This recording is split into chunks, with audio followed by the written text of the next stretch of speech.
Ito yung kwarto namin. Buhay OFW. Yan, 5 kami sa isang kwarto. Wala dito yung mga kasama ko pumasok. Holiday kasi ngayon. Diyan ako nakahiga. Talalaba ko lang ng aking bedsheet. Yan naman, lahat sila pumasok. Walang pasok ngayon. Pero bukas may pasok ako. Sila naman yung magpapahinga.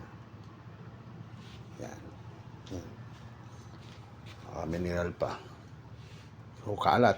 Ay, ganun talaga. Yan ang aming mga locker. Kanyang locker. So, yan. Buhay OFW. Ito. Yan. Pag ayaw abroad, yan. Ganito magiging higaan niya. Maliban lang kung kayo yung mga supervisor. Dalawa lang kayo sa isang kwarto. O kaya, solo nyo lang. Yung staff kung tawagin. O yung mga foreman, saka yung mga skilled worker. Ganito lang. Ganyan lang. Okay. At least, nakita nyo na ang tulugan ng mga OFW. Salamat.